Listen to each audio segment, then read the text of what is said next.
Salve ouvintes da RWE, mais um vídeo da Premier League aqui para vocês, 35ª rodada do campeonato inglês, continua tudo muito disputado, mas tivemos aí praticamente um adeus ao título, né? O Liverpool, já começando pelo West Ham Liverpool, o Liverpool empatou com o West Ham e dá praticamente adeus aí ao título da Premier League, fica muito difícil, né? Chega agora a simplesmente 5 pontos atrás da equipe do Arsenal, 4 do City, mas o City tem um jogo a menos, então pode ficar 7 do City. E aí, meu amigo, faltando 3 rodadas, nenhum milagre salva, muito difícil. Mas enfim, vamos começar então falando desse jogo do Liverpool, né? O Liverpool que empatou em 2-2 com a equipe do West Ham, um jogo em que o Liverpool teve o seu domínio, mas começando com algumas peças diferentes, né? Começando, vai ter alguns carrinhos passando aqui, mas infelizmente vai ter esse barulho, acho que não vai atrapalhar muito o vídeo hoje. Mas o Elliott começando como ponta direita e o Salah no banco. Salah no banco e também no banco o Darwin Núñez. Darwin Núñez que tem aí um dos artilheiros da equipe na temporada, mas perde muito gol. O Gakpo como centroavante e o Szoboszlai também no banco com o Gravenberch no time titular. O Alexander-Arnold mais uma vez titular da equipe. E o Liverpool pressiona em cima, mas faltava a criatividade, tanto do Szoboszlai no meio de campo e principalmente do perigo, né, que é o Mohamed Salah na ponta direita. O Gakpo até jogou bem, até conseguiu ajudar a criar o pouquinho que criou no primeiro tempo. Não é que não criava, mas é que falta aquela criação de qualidade, né? Porque chegava muitas vezes no ataque, finalizava de qualquer jeito, então faltava aquela qualidade para chegar no campo de ataque. Tanto que no jogo, no total, né, não só no primeiro tempo, mas no total do jogo foram 28 finalizações do Liverpool, mas só 8 no gol. E 72% de posse de bola, o que não é normal do Liverpool também. O Liverpool sim, tem jogos que tem mais a posse de bola, principalmente quando joga contra equipes mais defensivas, que se seguram mais, que é o caso do West Ham, que apesar de jogar em casa é uma equipe muito defensiva, né? Aí o David Moyes que é o culpado disso, mas um jogo que, falando pelo lado do West Ham também, muito abaixo do Paquetá, um dos piores jogos que eu vi do Paquetá aí com a camisa do West Ham, é bem abaixo mesmo, mas um grande jogo, por exemplo, é do Edson Álvares, um grande jogo do Bowen, e o Bowen foi quem abriu o placar. No final do primeiro tempo, ele faz um gol de cabeça e dá graça ao placar, mas depois já, 5 minutos depois, o Robertson conseguiu empatar para a equipe do Liverpool. E aí foi para o segundo tempo, o Liverpool voltou até um pouco melhor, sabendo finalizar um pouco mais, sabendo chegar à frente, e o West Ham tentando os contra-ataques. Mas aí que saiu o gol do Liverpool, um gol, cara, maluquice, assim, cruzamento para a área, o Gakpo chutou, pegou em todo mundo, no Gbona, pegou no Souček e aí pegou por último no Areola, que fez um grande jogo, um dos melhores da partida. Eu fiz a transmissão desse jogo, ainda escolhi ele como craque 360, né, o craque da partida, e mesmo tomando 2 gols e fazendo gol contra, que foi zero culpa dele, jogou demais, salvou a equipe do West Ham. E aí depois, outro cruzamento, aí foi uma falha da zaga do Liverpool, o Antônio subiu sozinho, faz o gol de empate, e o Salah, e aí fica a grande polêmica do jogo. Enquanto tinha esse ataque, né, que saiu o gol do Antônio aos 77 minutos, faltava aí 13 minutos mais os acréscimos para terminar a partida, o Salah já estava, demorou para entrar e ele estava esperando para entrar. O Salah, o Darwin Núñez e tinha mais um, acho que era o Joey Gomes. E aí, meus amigos, simplesmente teve uma treta entre o Mohamed Salah e o Klopp. A gente sabe que são as últimas partidas do Klopp com o Liverpool, faltam agora 3 partidas para ele dar adeus a Anfield, mas eles simplesmente discutiram. Saiu o gol, o Salah apontou para ele, começou a falar, o Klopp começou a rebater, o Salah pega e começa a xingar, e aí vão um para perto do outro, separam ali, eles não iam sair no soco, mas começaram a se discutir assim, um apontando ao outro, e fica aquele clima, porque a gente conhece o Klopp como esse cara que sabe gerir elencos, que os jogadores gostam muito dele. Eu acredito que ainda é assim, mas deve ter tido alguma rusga entre ele e o Salah, talvez por isso que ele estava no banco, ou o Salah reclamando por ter demorado demais a colocar ele em campo, demorado demais a colocar o Darwin Núñez, e até o Szoboszlai entrou faltando poucos minutos para a partida terminar. Então talvez seja esse o motivo da briga. Depois do jogo, o Klopp dá entrevista dizendo que foi tudo resolvido no vestiário, mas o Salah passa, né, ali pela área de imprensa, agora eu esqueci o nome certinho, mas pela saída, e o jornalista estava ali, o João Castelo Branco, né, que é o repórter da ESPN, ele tenta perguntar, e outros repórteres, obviamente, da gringa, tentam perguntar para entrevistar, né, o Salah após o jogo, e ele disse que é melhor ele não falar, porque senão ia pegar fogo. Então a gente não sabe exatamente o que rolou nos bastidores ali do Liverpool, mas pelo jeito, mesmo se o Klopp quisesse, né, ele ficaria, obviamente, né, que o Liverpool não ia demitir ele, mas tem algumas rusgas ali sim nos bastidores. E o Arne Slot aí, que é o Arno Slot, não sou muito bom em holandês, já é praticamente o novo treinador do Liverpool. O Fabrício Romano já deu here we go, né? Então já aqui vamos nós. E então quando o Fabrício Romano fala, a gente só aceita. Brincadeiras à parte, provavelmente o técnico do Feyenoord vai substituir o Klopp na temporada que vem.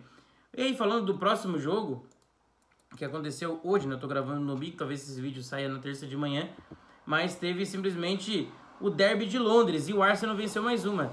Tinha vencido o outro derby de Londres, que era contra o Chelsea, seu segundo maior rival, e agora vence o Tottenham, que é o seu maior rival, na casa deles.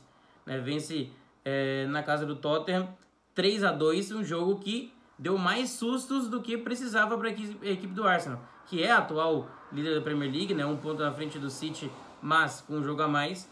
Começou ganhando de 3-0, teve gol contra do Højbjerg, teve um golaço do Saka e também o gol do Kai Havertz. 3-0, e aí vai para o segundo tempo, o Arsenal volta ainda dominando, não dominando porque o Tottenham teve até mais posse de bola, mas o Arsenal era quem aproveitava melhor as suas chances, tanto que chutou 3 vezes ao gol, 3 gols, tudo bem que um foi contra, mas estava tranquilo. E aí sai um gol, né, do Romero numa falha terrível do David Raya, né? E esse negócio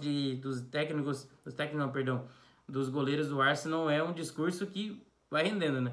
Quando o Ramsdale na temporada passada foi bem, trouxe o David Raya do Brentford, perdão. O Brighton é o Roberto Martinez, que é do Chelsea. Mas trouxe o Raya do Brentford, empréstimo ainda, para ser o titular. A gente não entendeu muito bem, era porque jogava melhor com os pés e tudo mais, certo? Aí ficou essa intriga toda com o Arteta, né, colocando o David Raya, às vezes o Ramsdale, mas muito mais o Raya, e o Raya falhando. Só que quando o Ramsdale entra, ele falha também. E aí fica nessa de os dois ficaram com o mental talvez ruim e não acabam não rendendo tanto. Eles não são horríveis, obviamente, são bons goleiros, mas agora se complicou um pouco o Arteta. Vamos ver como é que vai ser para a temporada que vem, se vai ser um dos dois, se os dois vão ficar na equipe, se alguém vai sair, se vai trazer alguém de fora. Temos que ver. Mas engraçado é que o Dibu Martinez, que ficou muito tempo reserva do Arsenal, principalmente com o Cech, ele é melhor do que os dois hoje em dia, né? Jogando no Aston Villa. Mas, enfim. E aí ele foi tentar sair jogando e deu no pé do Romero. O Romero bateu no canto, fez o gol.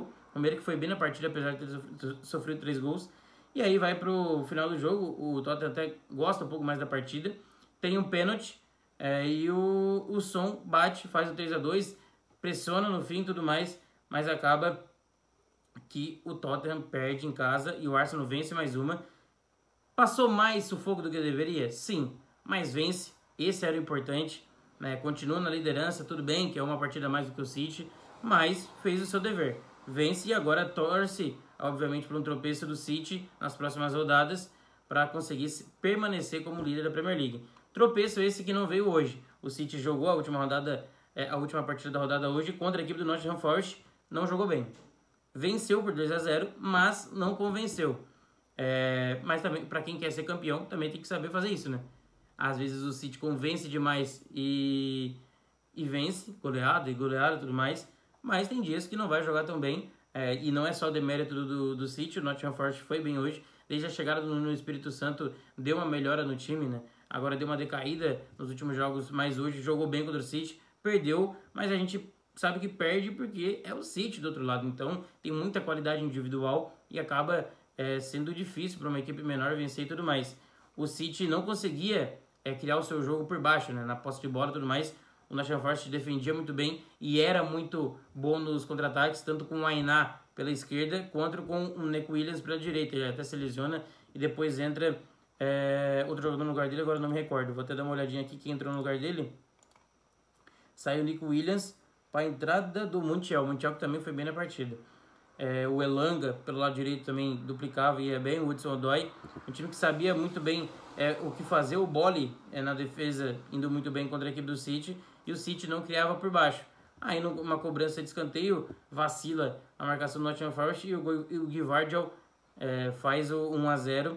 E aí vai para o segundo tempo, o Nottingham Forest chega a merecer a virada. É porque o senhor Chris Wood não estava num dia muito inspirado. Ele que tem a maior taxa de conversão da Premier League, 40% das suas finalizações são em gols, desde que o Nuno Espírito Santo chegou na equipe do Nottingham Forest, já faz alguns jogos e ele tá com essa taxa muito alta. Hoje, pé de rato, já diria aí o craque Neto, perdeu 2 gols que não poderia perder, em que eram gols, teve um mesmo que era gol claro e ele não fez, dentro da pequena área, e acaba que fez muita falta para a equipe do Nottingham Forest. Poderia ser um jogo em que o City perderia pontos que não era esperado. A Arsenal comemoraria muito, até o Liverpool comemoraria, mas eu acho que já está fora da briga. O Arsenal iria comemorar muito. Aí o Haaland, ele que não começou como titular, né? Entrou depois no segundo tempo e fez num passe do De Bruyne. Ele sai. Não foi uma falha do Murilo, mas o Murilo estava sentindo a coxa. Ele tenta ir para cima do Haaland. O Haaland, além de arrancar muito bem, ele dribla muito bem na defesa. E tanto que hoje ele entrou e, por incrível que pareça, ele melhorou o City com a bola. Geralmente ele piora, né? Porque é um jogador que só finaliza. Não é um jogador que tem muita criatividade e nem muita habilidade com passes e abrir espaço. Abrir espaço ele é até bom, mas... Enfim, de técnica, né? Ele só tem a técnica de fazer gols. Do restante, ele não tem muita. Mas hoje ele melhorou a equipe do City. É poucas vezes que o Haaland fez isso. E nesse gol ele fez até drible, levou, chutou no cantinho do goleiro. E o Murilo caiu assim na hora que ele chutou. Ficou até parecendo que ele foi humilhado ali, mas não, ele estava sentindo. E fez uma grande partida o Murilo hoje também. Chegou a perder um gol que não poderia ter perdido, mas é zagueiro, daí dá para entender. O Wood não é, então é por isso. Mais uma vitória do City em que não foi tão bem, mas conseguiu vencer, algo que, como eu repito, é muito importante. Finalizou menos vezes, inclusive, do que o Nottingham Forest, mas teve mais posse de bola, que é comum, né? O Nottingham Forest queria jogar no contra-ataque, foi muito bem, mas faltou o detalhe para a vitória. E aí os outros jogos, né? Eu vou começar a trazer mais por esses grandes jogos, porque se eu ficar falando todos os jogos aqui, acredito que até vocês que assistem não se importam tanto.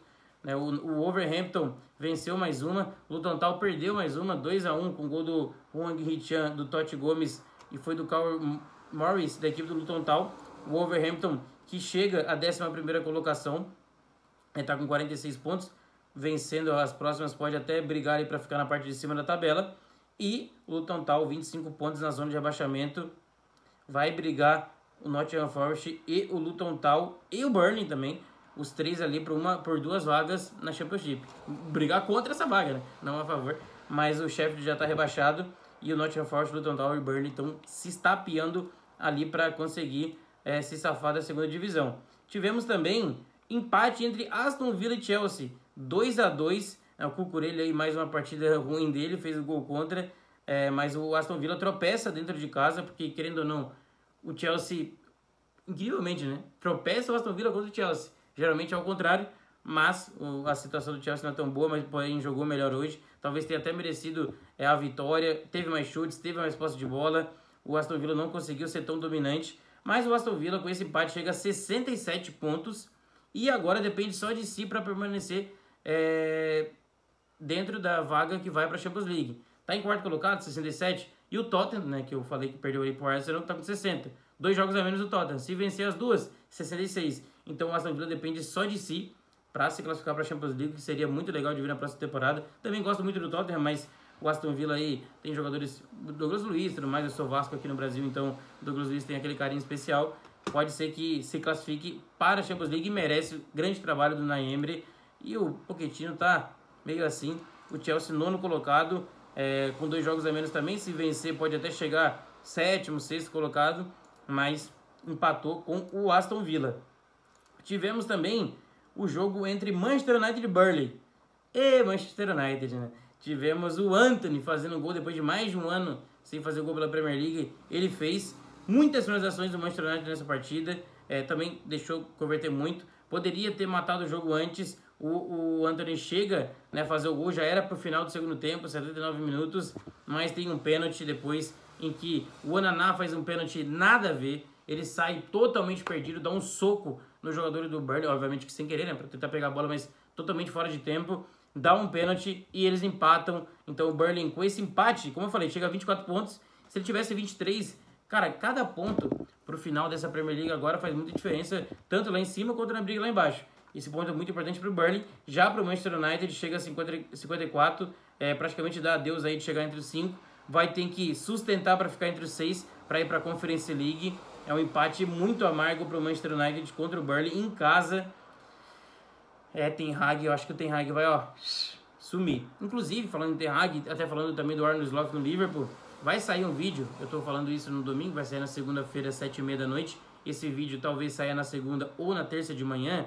Enfim, você procure aqui na RWE, em vídeos, na abinha aqui vai ter o meu vídeo, vai ter os outros vídeos meus também, mas vai ter o Central Europa, o último, postado sobre técnicos. A gente falou sobre quem a gente poderia trazer como técnico do Liverpool, do Manchester United e também do Bayern de Munique. Né? Mas como a gente está na Premier League aqui, a gente falou que o Arne Slot já está praticamente fechado, o Fabrício Romano já deu notícia, mas a gente falou quem poderiam ser os técnicos que entrariam, que fariam diferença para o Manchester United. A gente pegou vários técnicos que estão ou livres ou que poderiam sair de times menores, enfim, muitos técnicos ali, deu mais de 10, uns 15 técnicos, a gente falou aonde poderia entrar ou se poderia ser descarte, que não interessaria para nenhuma equipe. Então você pode assistir ali para ver a nossa opinião e algumas informações também que a gente passou. Tivemos também o Newcastle goleando 5-1 para cima do Sheffield, já rebaixado o Sheffield, 2 gols do Isaac, Bruno Guimarães, 1 gol contra e o Wilson também fazendo dele. O Bruno Guimarães, inclusive, que foi homenageado pela torcida. Ele e o Joelinton, né? O Joelinton voltou hoje depois de muito tempo de lesão. Inclusive, o Joelinton entrou no segundo tempo. Não entrou, hoje não entrou. Ele não... Na verdade, ele tá voltando de lesão, mas hoje ele não entrou ainda. Enfim, o Joelinton, que também tá voltando e tudo mais, tá de lesão ainda, mas já tá voltando. Ele foi homenageado, fizeram um mosaico com a bandeira do Brasil, muito legal o carinho que a torcida do Newcastle tem com esses dois brasileiros. Grande vitória do Newcastle, que chega à 7ª colocação, não depende só de si, mas pode brigar aí para ficar na 6ª colocação, uma vaguinha para a Conference League, abaixo, né, do que a gente esperava, mas o Ed Howe também teve muito problema com lesão, então foi uma temporada até digna para o Newcastle, pelo tanto de lesão, pelo desfalques que tiveram. Tivemos também o Fulham 1-1 com o Crystal Palace consegue mais um pontinho, o Fulham decaindo, no 13º colocado, o Crystal Palace beleza, em 14º, pior ainda, mas depois da chegada do Oliver Glasner melhorou muito e como eu falei, estou muito curioso para a próxima temporada do Crystal Palace, acho que pode ficar no meio de tabela até para cima. Falando em meio de tabela, tivemos 3-0 para o Bournemouth para cima do Brighton, 48 pontos para o Bournemouth, a melhor pontuação da sua história foi com o Iraola. O Iraola aqui foi bancado, começou muito mal a temporada, a diretoria bancou, disse que ia confiar nele. É um trabalho muito bom no Bournemouth, chega na 10ª colocação, muito legal, tem até chances aí de ir melhor, chegar até numa 8ª colocação, quem sabe, mas grande trabalho do Iraola, fez uma boa Premier League, é legal ver também essas histórias sem ser briga por título, né? Agora passa uma carreta aí, ó. Uma briga por título, é sempre bom ver também brigas no meio de tabela, grande temporada do Bournemouth, 3-0 para cima do Brighton, Senesi, o Now e o Kluivert. O Brighton que tem o De Zerbi, que é um dos técnicos que a gente colocou na lista, inclusive, 12ª colocação, abaixo para o Brighton, é verdade, mas é um bom técnico. De Zerbi, talvez vai estar de mudança para alguns clubes maiores na próxima temporada. Tivemos também, simplesmente, cadê aqui? O Everton 1-0 para cima do Brentford, foi o último jogo dessa rodada. O Everton venceu mais uma, o gol do Idrissa Gueye. E, cara, o Everton se salvou, né? Não vai ser mais rebaixado, chegou a 36 pontos, 15ª colocação, deve ficar entre 15º e 16º, que é o próprio Brentford. Então, cara, Everton permaneceu, mesmo com as punições de perca de pontos, muito legal aí. O Everton poderia ter até uma temporada de 14ª, 13ª colocação, se não fosse perder os pontos. Foi bem demais aí a equipe do Everton na temporada, bem demais entre aspas, né? Então, terminando aqui, já estão quase 20 minutos de vídeo, eu queria fazer 10 minutos e dupliquei o que eu queria fazer. Arsenal 80, City 79, o City que tá com uma rodada a menos, Liverpool 75, Aston Villa 67, Tottenham 60, e aí vai Manchester United, Newcastle, West Ham, Chelsea, Bournemouth, Wolverhampton, Brighton, Fulham, Crystal Palace, Everton, Brentford. Né? Que aí estão brigando quase que por nada. Né? O Manchester United, o Newcastle, lá, o West Ham e o Bournemouth até que estão brigando, e o Chelsea está brigando por vaga de Conference. Mas depois o resto não briga por mais nada na temporada. Nottingham Forest 26, fora da zona, primeiro time fora. Luton Town 25, Burnley 24. Esses três brigando para não cair. Sheffield já rebaixado com 16. Então já temos aí praticamente os rebaixados aí, né? Vai ficar entre talvez um se safando. Já tivemos muita gente que não está brigando mais por nada. Aí alguns brigando por Conference League ali. E o Tottenham e o Aston Villa brigando pela vaga no Champions League. Liverpool praticamente já não tem muito o que fazer. Vai ter que vencer os seus jogos, mas é muito difícil. City e Arsenal brigando pelo título. É isso, galera. Mais uma grande rodada de Premier League. Teremos mais, mas essa semana é de Champions League. Nenhum time da Premier League está aqui. Mas aí temos Real Madrid, Bayern de Munique, Borussia Dortmund e PSG brigando pelo título da Champions League. Grande temporada de Premier League. Tivemos 3 times brigando pelo título até pelo menos faltando 3, 4 rodadas. Agora temos 2 ainda. muito legal, pelo menos o City já não é campeão agora. Temos mais grandes jogos na próxima rodada. O Arsenal, deixa eu só confirmar quem o Arsenal enfrenta na próxima rodada. Enfrenta o Bournemouth em casa e o City em casa também enfrenta o Wolverhampton. Provavelmente 2 vitórias. E aí depois a gente vai ter simplesmente Arsenal fora contra o Manchester United e o City fora contra o Tottenham. E aí na última rodada joga o City em casa contra o West Ham e o Arsenal em casa contra o Everton. Então o Tottenham, quem sabe, tirando pontos do City, quem sabe o United tirando pontos do Arsenal, é um rival, né? Engraçado. 37ª rodada aqui, o jogo do City é atrasado contra o Tottenham. Mas talvez teremos aí o Manchester United, que é rival do City, dando ou tirando ponto do Arsenal, e o Tottenham, que é rival do Arsenal. Então tem esse campeonato à parte aí. Vamos ver quem vai ser aí campeão da Premier League. Gente, valeu demais. Deixa o like, compartilha. Dá essa moral pra gente aí. Estamos querendo chegar a 4.000 inscritos. Grande vídeo. Gente, muito obrigado. Até a próxima. Valeu.